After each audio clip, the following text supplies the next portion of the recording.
Welcome back, all you beautiful people. We are into game 2 of this best of 5 between Beyond Gaming and Hanwha Live Esports. I am still Penguin. He is still Dagda, I hope, unless an imposter's gotten himself in. You're looking a bit sus as we come into this game now. Obviously, the Death talked about it. There were glimmers of hope for Beyond. Hanwha did feel like the much stronger team. I will say with a little caveat, not as probably dominating as I was expecting it to be. Yeah, and I think that's what the desk was pointing out as well, right? Was that we actually saw these guys coming in and going, oh, well, yes, we will beat you in lane. The laning, by far and away, Hanwha's strong point. But when we got towards the map state, we were seeing like Doggo, who's trading up well around the map, and he actually got quite fed on this Aphelios. Fortunately, wasn't able to translate that into anything, but I still think there are opportunities here for Beyond if they're able to exploit how they play the map. And maybe that is the benefit of having both top laners here, is that, hey, look, they're used to playing on side lanes, they're used to trying to play with that pressure. Maybe they can try and out-rotate Hanwha, but it does rely on them getting a little bit more control of this early stage, and I feel like that's what's going to be lacking. So I'm curious to see what the plan is now going into game 2 in the draft is, hey, do we get some of these more early focus laners that can support themselves coming into this mid game? And look, on Hanwha Life side, you did your job, you got it done. I am not going to try and, tell you in the world, Beyond should be coming out of this one on top, but it is, as I say, as Shock said on the desk, it is, I'm very much of the underdog story because I come from a little country, Ireland's small, and I like, the idea of that happening. So, but again, Hanwha Life did what they needed to do. They understood how they wanted to play the game, and like you said during the cast, they knew where those opportunities, and they had far more of them to be able to capitalize on just Beyond being, as we said during the cast, stretched too thin. Yeah, and we talked about it, right? I mean, you saw Liang, who was on the Trinity, finding those moments to go up against Morgan, continuously finding plays against that. I honestly think, like we highlighted that Dragon fight as well, where we had the ultimate from the Aphelios, bit of a swing and a miss, but if that connected, you end up in a very different sort of mid-game. So I think there are lots of opportunities here still for Beyond. Like, the thing that we've been kind of harking on about a little bit over the course of play-ins is that Hanwha are not the perfect team. And when we're looking at it, them trying to move in towards the group stage, well, we want them to try and show up against Beyond Gaming, but we're still seeing some of those weaknesses. Yeah, we really, really are. But we'll see now, as Beyond were the losing team in game 1, they have opted into red side for game 2. So prioritizing that little bit of a counter, getting themselves that little bit of extra information before they before they fully commit to what they want their composition to do. Yeah, we're still seeing very similar stories here, though, right? You're getting the Lucian, the Shinjeo band away, prioritizing Husha and Doggo, and there again, the Lilia. The difference here, though, is Beyond Gaming, right? You get this Aurelia ban coming through, so not wanting to give that across to Chovy. So I'm curious to see if they leave the Lee Sin open for Willer, or if they're going to try and ban that away. Because you're looking at, okay, we're either going to get the Lee Sin or the Misfortune here, which either way, you're pretty happy with on Beyond Gaming side. And well, right now, looks like it's going to be the Lee Sin priority. Going over to the side of Hanwha this time around, it will be Willer. It could go to a solo lane, but we are expecting that to be in the jungle. Yeah, I mean, more than likely going to be going towards Willer. Crazy strong at the moment, just a good early game jungler that can help out your lanes. I think the Misfortune here is going to be best coming through for Doggo, and then you can try to pick something obviously for your solo lane if you want to here, but I also think taking an early jungler isn't the worst idea. Not the worst idea in the world, and they're thinking about it. Looks like they may just lock that one in. Yeah, so we are going to get the assassin in the jungle now, a little bit more priority to get around the map quicker. Yeah, and this works out a little bit better on red side because you can pretty much help yourself to 2 solo lane picks, right? Because you can take, say, mid lane on your next rotation here, coming in for PK, and you can go, right, I'm going to ban away some of the counters that we see towards this. You're already guaranteed to have a strong bot lane because you got the Misfortune there, and then you can hold your red side counter pick for top side or for the other solo lane that you haven't selected. So definitely giving that talent a little bit more breath of fresh air in that jungle, making sure that you're not getting suffocated by strong lanes that has a Lee Sin to play around as well. Yeah, taking away the Leona as well. So this is the that's thing. surprising. I was going to say, the big thing I think that we can take from the last game from Beyond was that they said, look, we need to be able to protect Doggo, and giving something that has such good backline access is definitely something they want to try and disengage from. But with Deft going back onto the Misfortune, we saw it, thank you to Atlas, by the way, on Twitter, before coming into that game, it was an 85% win rate for Deft. That is over his entire career, that is a huge amount of priority and just comfort you're getting with something that you clearly know how to play. Yeah, that's absolutely insane. But I think the big thing as well is that you're going to be going, okay, maybe we go back towards the Aphelios. Maybe you go as Beyond, hey, look, this Aphelios was popping off and had the right moments. If we gave it the support tools it needed, maybe that's the way we try and play out this game. And It feels like if you're going to take the Leona, set up an Aphelios, look for two of these strong laners to play, well, to try and set up in team fights. Like we talked about Set, we saw Oren Hubbard in the last thing. Things along these lines, even a Camille if you want to, that can just go, right, we're locking people in place, getting the Aphelios into these team fights and allowing him to thrive. Yeah, and I think the big thing as well, like you mentioned, is that having facilitating lanes that come into that. So even something like, hypothetically, something like a Twisted Fate, if you can, something that can just roam around the map and cause ruckuses and odd number skirmishes to just facilitate Doggo, because bless his little heart and soul, he's trying his best. Okay, well, we're getting caught back up into Champ Select. So Amumu and this Misfortune set up for Deft and Vsta, and then the bottom side, I mean, especially with Willard, this feels like you're setting up for definitely a couple of dives and trying to play around that bot side of the map. But there is the Kennen coming through for Liang on the top side. So certainly looking to see, hey, look, can we get a bit more of this this ulti game happening on the top side of the map? Although we have got a swap in junglers, no Talon, but a Viego. Yes, so it was actually a little bit of a graphical issue. It was not the Talon that was locked in, so we are just swapping over to the other Champ Select, which is giving us the correct champions being locked and loaded. So again, similar style. You're looking to try and get that early skirmishing, but you are very reliant on your level 6. Yeah, the big problem that I'm seeing though for Beyond is we're getting 80 carries, by the way, right? Ezreal taken off the board. I actually expected the Aphelios to be taken away here, but I suppose when you've got the Amumu, the short range AD carry, not exactly the best, but here's the other short range AD carry. I'm not so certain about this one. Like, the big problem with the Vayne is that, okay, yes, you've got the tumble to try and dodge away from some of the Qs, but you are incredibly short range. So the fact you've got to deal with a bullet time that can try and zone you out of team fights, a Mumu just running at you, even if he flashes in on top of you, can set you up for a pretty uncomfortable time. So we'll have to see exactly how Doggo's going to set this up, but I want to go across towards Hanwha as we're getting more lockup coming through for this Vayne with the Jarvan. Can go top to Morgan, great matchup in towards the Kennen, and now you can look to go towards Chovy, working back towards the Azir to play at range. Yep. Doggo has played Vayne twice in his career, has lost twice in his career, so a 0% win rate, and that was back in the 2019 Springs playoffs of the ECS, so not exactly something he's, you know, well known for, but it could be something that can work out. You have got the Jace maybe locked in here for side of Beyond. Yeah, I think it'll go mid lane here. I actually like this, right? You're able to play out range against the Azir, which is one of the worst things, but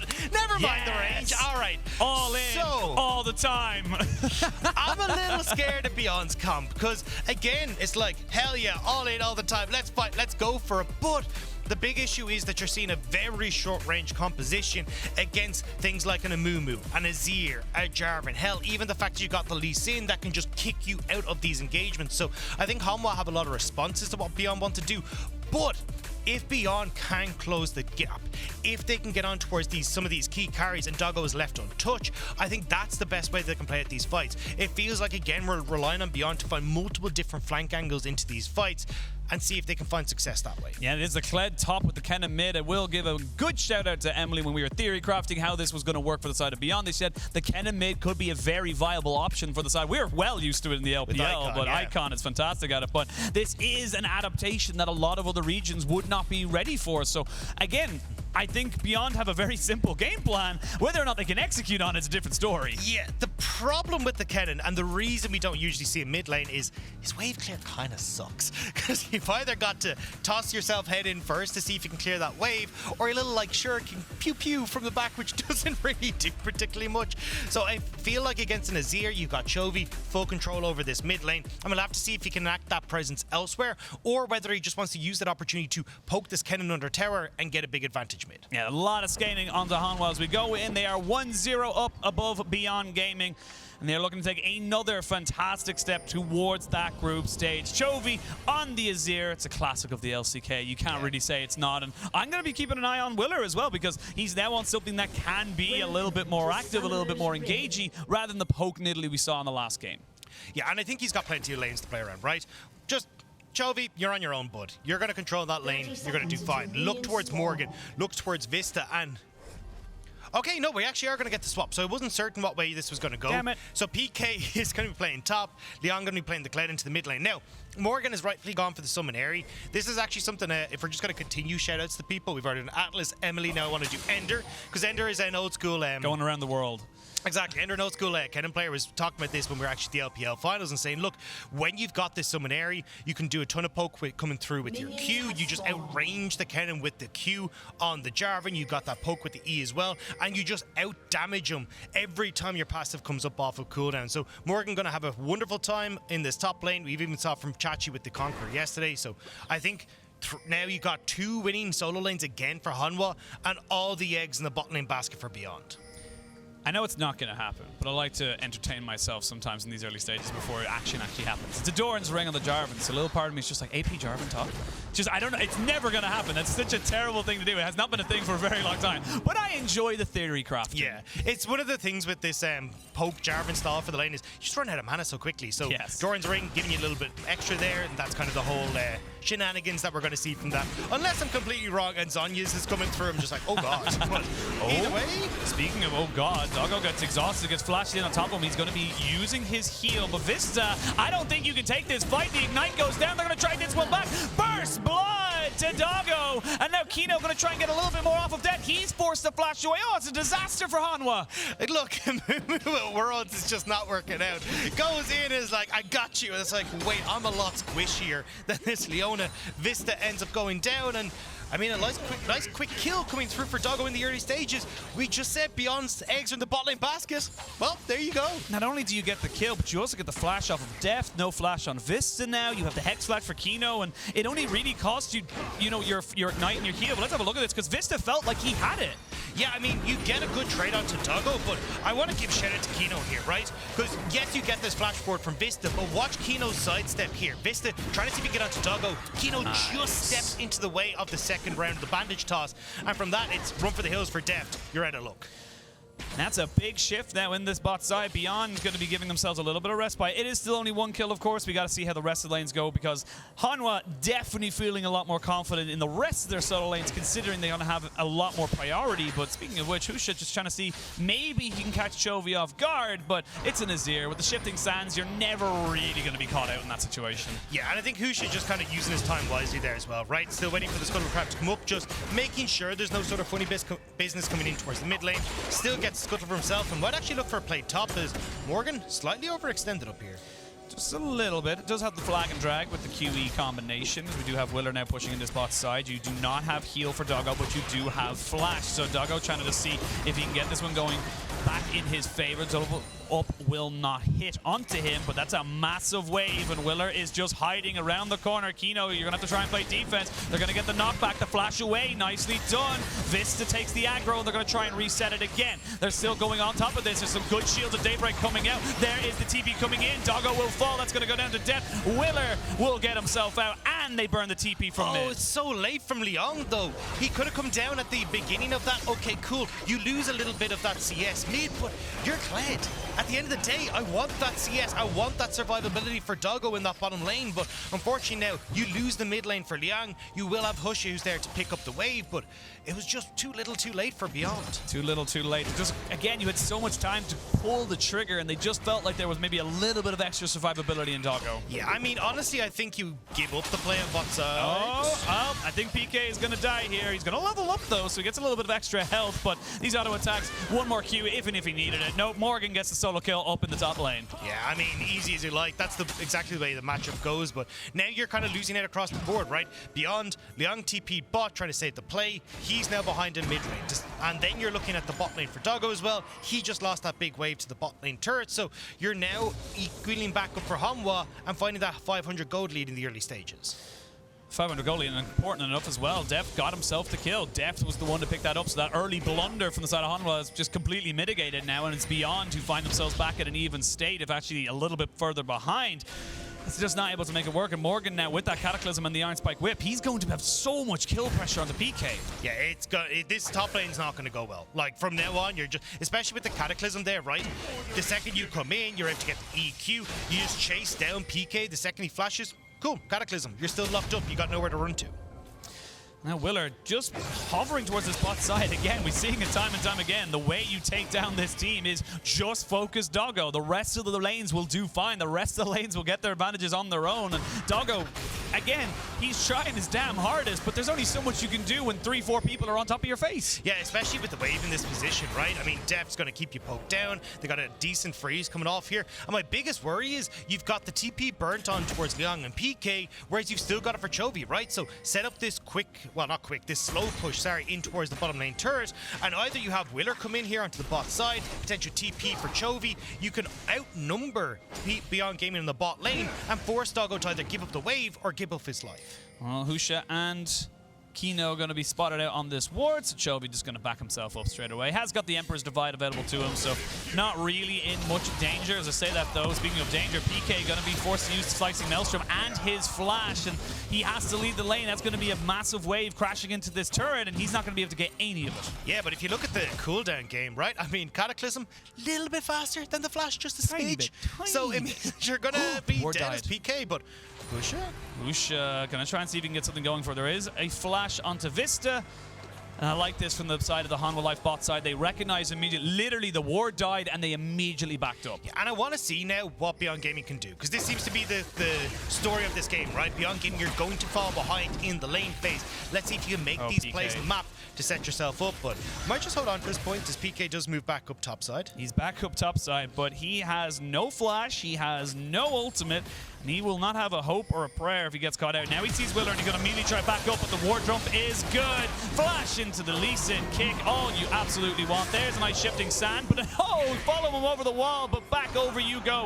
Knock him all the way back. Flash for flash, flash again. Chovy now finally getting caught on top of him, but there's two members of Hanwha Life coming into this top side. He's separated them out though, and they're able to go in with the Heartbreaker. Husha picks up the kill, and that's the kind of response we want to see from Beyond. How many walls are these people going to get over? Like, god damn it, we chased it all the way from mid into the top lane. But bot side, Deft forced to use the cleanse. We see Vsta going in and exhausting as well. So 2 summoners for none. Great trade for Beyond. Yeah, I mean, nice trade coming through, but I do want to go and look back at that topside play, because I was actually a bit nervous about how much Beyond were chasing, but now you're getting kills coming through, and I want to see Liang use this. The fact that he's now got a bit of breathing room in the mid lane, shove the wave and start to roam. You're on a Kled, you need to start working off the fact that you don't need a huge amount of resources to have an impact early, but we'll see it here, right? Chovy trying to get some poke damage under the terror, see if he can get that turret play for himself. Great but timing. It was, but there you go, flash for flash. Liang comes over, and this is where it gets dicey, right? You've got Morgan and Willer here, but great heads up play from Liang. Knocks Chovy over the wall, Husha can follow, and they manage to pick up that kill. I'm going to say something controversial. Beyond Gaming, best blast cone team in the world. They have just 2 games in a row where they've just been perfectly placed around it and able to get things. Incredible. I will die on this hill. I am ready for you to get, like, flooded with, excuse me, here's Twitch clip 1, here's clip 2. Actually, it's just like, obviously I'm having a little bit of a fun time with it, but again, just really smart awareness coming out from Beyond, and it's keeping them in line. Yes, they are still 2,000 gold down, but they are slowly finding themselves in at least responses. Yeah, but hang on. Morgan not really taking a lot of damage here from the Slicing Maelstrom. We got stunned up one more time and stunned again, so he's still waiting on his E to come back up, and that's a shutdown. Husha now 2-0-0. This Viego starting to stack a little. Yeah, at least they're getting these kills on towards the more late game oriented champions, right? You've got Husha, who's been set up for success here, has the Rift Herald as well, so we can just pop this down and set up this Viego to be another carry alongside the rest of the team. But you do have to worry about the solo lanes, right? 37 CS coming through for the Kled. PK still not looking so hot, and 2 deaths to his name as well. So you really now are looking at, hey, what is the carry potential of Viego and Vayne? Because they got a lot of work to do. They have a hell of a lot of work to do. PK, though, getting stunned up, getting kicked down. He gets executed. The tower will fall, and that goes over to Husha. Willer is now 1-0-2. You got to be careful, though, Willer. You're not quite got your Jarvan with you at the moment, but with the possibility of the rest of Hanwha Life coming, you can see Husha saying, look, I don't want to give over a kill. Yeah, but it still comes out as a pretty big win for Beyond Gaming, right? You end up getting the turret, all those plates going towards the Viego as well. Plus, you got a little bit of a kill on towards Morgan as well. So, I mean, nice play still from Beyond, and Husha and Doggo trying their damnedest here. I think the big issue, though, is when we get towards team fights again, like, getting Doggo into fights is going to be tough. If Husha just ends up running face first into Vsta and Chovy, he's going to be knocked back and not going to be able to find great successes. It feels like Beyond need to find ways to spread out these fights, make them into skirmishes more so than just straight up 5v5s. That's a 60 CS lead in the mid lane between Liang and Chovy, so, and the 2 turret plates as well, so it is just getting very, very obnoxious, you can tell. Yes, here we go, there's the bullet time into the Curse of the Sap Mummy. They're going to try and catch out Doggo. He does not quite get caught though, because Kino gets himself in front of the bandage touch. Now they can maybe turn this one around. They're going to TP down on top of this, but it's been answered immediately. And Liang, you have no health bar, you have no economy, and you're going to fall. 2 kills going over to Willer. I mean, he's only got the phage, he had half a health bar, and that's not going to look pretty again. Chovy just managing to get a bit of damage onto him before he left lane, and now Hanwha control bot side. They control the dragon, and this Lee Sin for Willer looking pretty scary. Really, really is. And all these minions, all these turret plates going over the side of Hanwha Life. They're even denying a hell of a lot of gold. Husha thinking about it, maybe if someone was a little bit greedy and going for the dragon by themselves, but Hanwha Life ain't gonna let no steal happen. They're getting themselves in positions to reset and get themselves back on the map.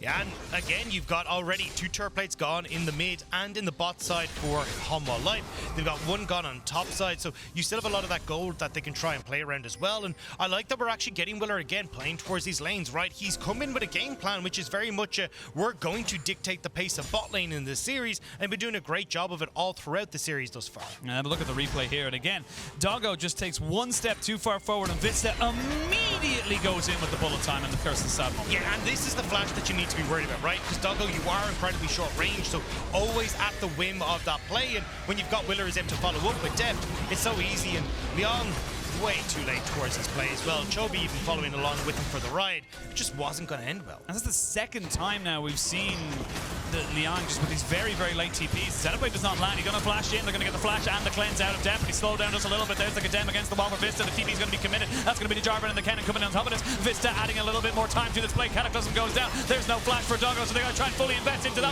Slightly melts him on the 3 though, and they're turning this one a little bit around. Hanwha Life cannot play with these helpers, but here comes Chovy smacking Liang all the way back to the bank and getting himself a little bit more kills. Hanwha Life not quite done with this one yet. Now PK and Doggo left between a Chovy and a hard place. Chovy on this Azir has so much distance between him and the carries. He's going to be able to force them back off the turret. He doesn't want to overcommit. Never mind, he does. Shifting stance to get the stun down, but he gets the kill, and that is all that matters. There is the Make It Rain coming down with the bullet time. Hanwha Life Esports smash Beyond in that bot lane dive. And they're able to chase them down so easily. Slows galore coming through from Deft, the range advantage for Chovy, and unfortunately PK and Doggo just have nothing left in the tank. So what started off as a great play for Beyond ends up with us at 11-5 for Hanwha, still that 2,000 gold lead, and again resets coming out faster so they can interact on the map.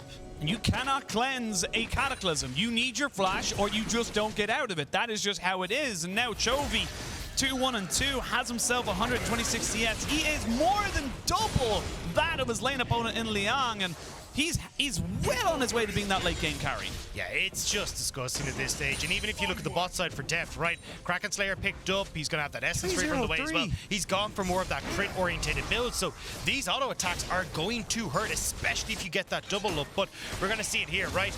It's a nice attempt here, but Deft does a really good job of avoiding a huge amount of that damage. Willer is there to support him as well. And because you have Hanwha who are able to delay this fight for so long with League of Stopwatch, it means you've got the rest of the team who are able to come down, and Liang just cannot duel Chovy, which says a lot about how this mid lane has gone. It really, really has. And in the Axe replay, you just see Chovy just kind of slowly closing in and saying, I'm here, guys. Like, it's no longer a 5v4, which is why Beyond found themselves in an advantage. It's now a 3v2, and Beyond just haven't got anything to go on it, and they end up being almost completely aces just because the death timers are so short.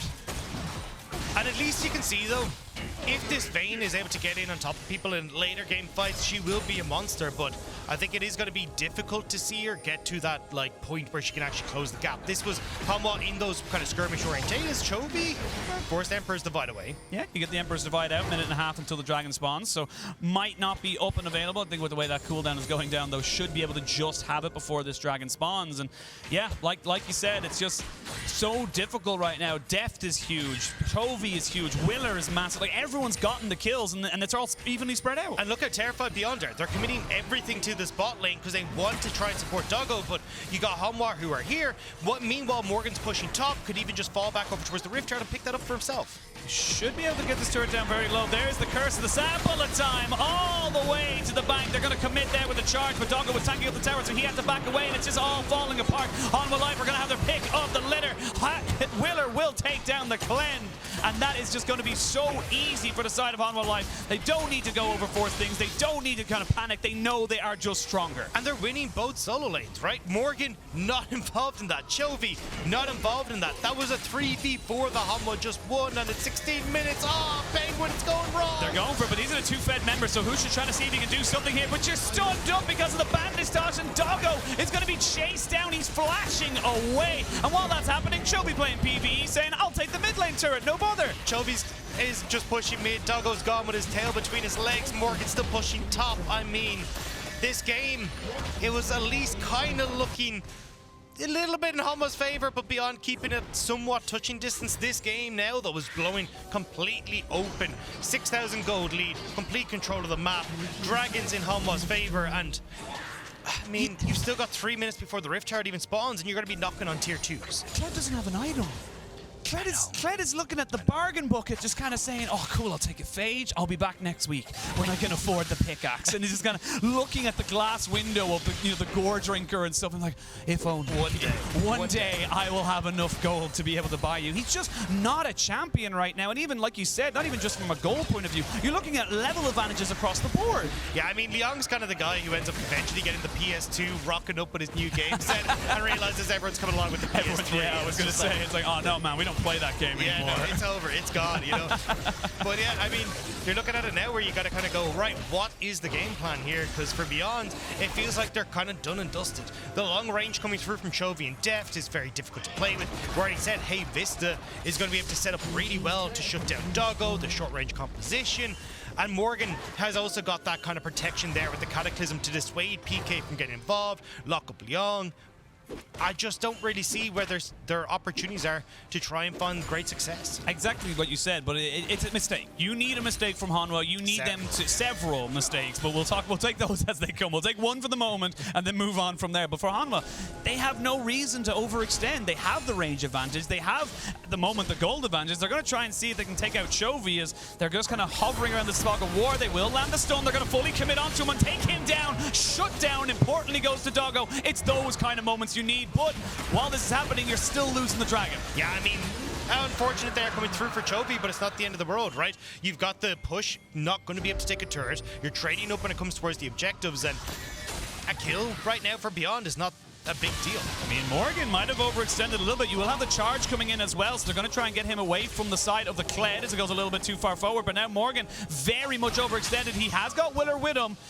They are going to maybe look for this kind of turnaround. PK gets caught out, gets kicked into the Kled, and the Cataclysm. It's a beautiful bait. Willer and Morgan, perfect synergy, absolutely capitalizing. Hanwha playing on that HD, and you're still looking at Beyond Gaming. The 480p is just not working out for them here as Hanwha, they're taking over. Morgan's gone back towards top to push it in, and now the rest of Hanwha will group up mid. You've got that Rift Guard we were talking about knocking on towards the tier 2, as Chovy is calmly continuing his nice little PvE as he just farms himself up towards those late game items. I mean, he's getting a depth cap next. See, that is literally his next item. He doesn't need any special effects. He doesn't need any difference of, you know, as I say, I'm going to stop myself straight away. We're going to see Kino go in, but nobody's there to kind of go in with you. You cannot just go in 1v4 and expect to live. They can just keep throwing out abilities. Hanwha Life are just decimating right now. There's the Curse of the Staff Mummy going in as Deft picks up a kill onto the Kennen. The Kennen now 1 and 6. There's the bullet time on the Husha to try and take him out. But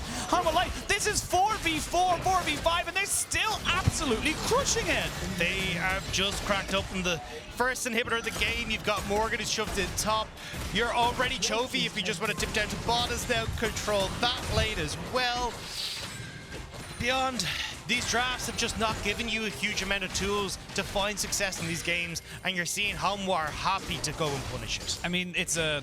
Oh, TP coming in. Maybe they try and jump onto Chovy again. He does have Flash and Emperor's Divide. They're going to double TP onto this. They want to try and make something happen. This is it. This is your desperation play. TP going to be responded here by Morgan as he tries to jump in with his team. Chovy now finds himself with the Emperor's Divide. He flashes away and gets the shifting set. But they found Doggo. He's trying to keep himself alive. He's trying to kite. But 3 people are on your face, and there's nothing you can do. They now have 2 quick kills. Now it's all on to Husha. He needs to be the guy to change this fight around. He needs to be the guy to get these kills down, but you just cannot. Willer has stepped up. Willer gets himself a triple. Willer is looking for the quadra, and maybe Morgan! You ruined it. You ruined it all. They'll be able to finish out these kills and end the game, but Morgan, for shame.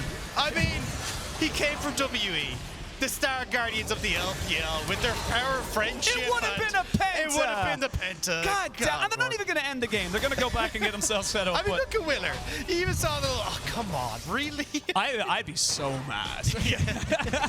But look, I love it from Beyond. I honestly, I know they obviously got like 100% ace there, but you had to go for something. You had to throw a Hail Mary. And the reason why it's a Hail Mary is that, like, if God answers or not, we don't know. Yeah, but sometimes, you know, you got to make sure there's a receiver that far up the field. Yeah. And it didn't really feel like that was the case here for Beyond, right? They TP in towards that bot side. You just completely leave Doggo again, the guy that is fed in your team, the guy that you were trying to play around, and Doggo's just left there. He's got 3 people that have cornered him. They've all got the nets, and the dog catchers just sweep in and take him away.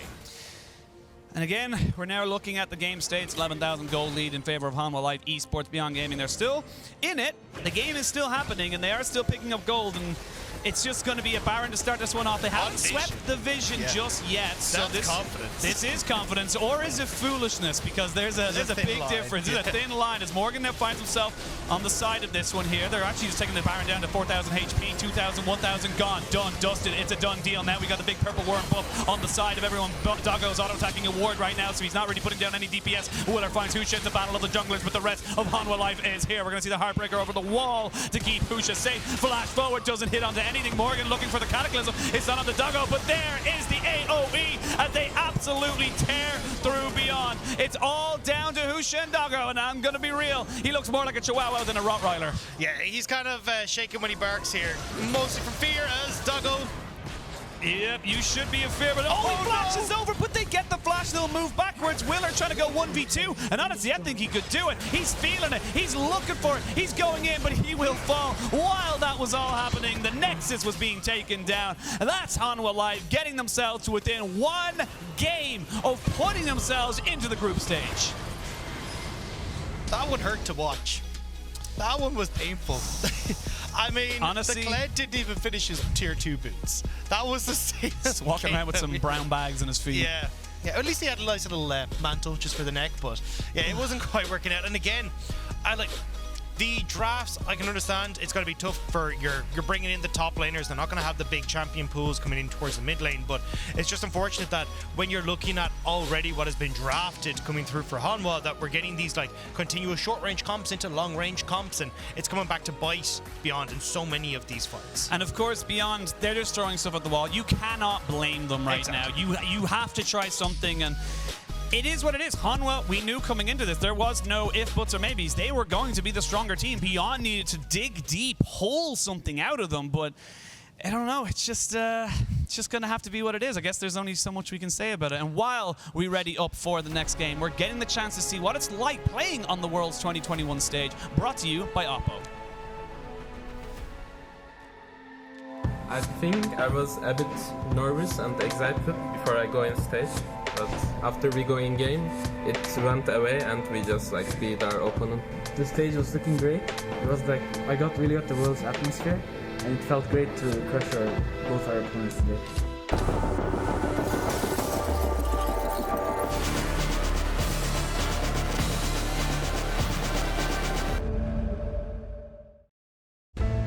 This ain't where the legends come from. You know what a hero looks like. Other people on fire, fire. Maybe it's time they meet their dragon. 'Cause if I gotta break it all down.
everyone to the State Farm Analyst Desk, where HLE moves on to match point and are now just one win away from locking in the World's group stage. And it was, again, quite convincing, I think we have to say. I want to take a look at the draft because Emily said this is just HLE's bread and butter. For people who are not as don't know that much about, I can't find the words, HLE, why is this the bread and butter Hanwha Life comp? So, I mean, I think that it's just stuff that they're going to be really comfortable with. Chovy's Azir is something that we've highlighted as just an insanely strong pick. Picking the Vayne into this is, let's just say, incredibly risky, just because there's so much displacement in CC for against that Vayne. So it pretty much stops a lot of what she wants to do. And I just thought it was something that they could move around with ease. Like Willer, who we're going to talk about later, actually did a really good job, I thought, of communicating with his lanes, which is something he's previously struggled with on the Lee Sin, so that gave him a lot of agency. I just thought it was a draft that highlights the strengths in their solo laners, and now I know Goldberg's like really itching to talk about lane matchups, because we were talking about it a lot behind the scenes. When I initially saw them, I thought to myself, you know what, it's not too bad. You can have the range of a Kennen mid into the Azir, and you can try and match it. You won't match him on wave clear, but at least you'll have a champion you can roam with out towards the side lanes. They'll have that good team fighting. You can have the Kled in towards the Jarvan. It'll be fine. But then they swapped it around, and it's just kind of like, wait, now you just pick Kennen into Jarvan, and you have Azir into Kled, where Kled just can't do anything. So you just, congratulations, you played yourself.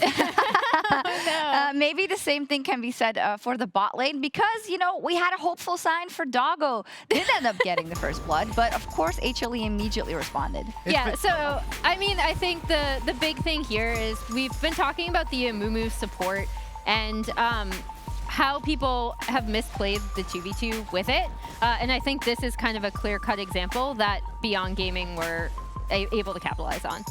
Me and Emily was kind of theory crafting this lane as well with the Amumu, because it's a little bit of a misconception with it, to the point where it's not a blind pickable champion. Like Leona can actually match you level 1. Just because you have those two bandits touch doesn't mean you can withstand the pressure you get of Aftershock Leona, the 4-second cooldown on the Q, and that's why they were able to get this kill in the first place. But then they send 3 people there and the TP is late, so the curse of winning lane sucks. Yes, the curse of winning lane. This is what you get. And then we also saw Hanwha Life very targeting the top lane, and Morgan having a dream of a time up there as Jarvan. I think that is also one of the things when you finally pick the Kennen into this state. Like, on Beyond Gaming, they're putting a lot of attention down towards the bottom lane. So once this Kennen is put in a position where Morgan has been able to establish a push in towards himself, there's nothing you can do. And you can also see Willard able to punish this. First time around, they get his flash. Afterwards, super easy just to come in here and go for the alley-oop together with the Jarvan here, because there's really nothing you can do in this matchup. And that's also why I was a bit disappointed to see the Kennen go up there. And I definitely want to highlight Willer again, right? Because this is a player that we've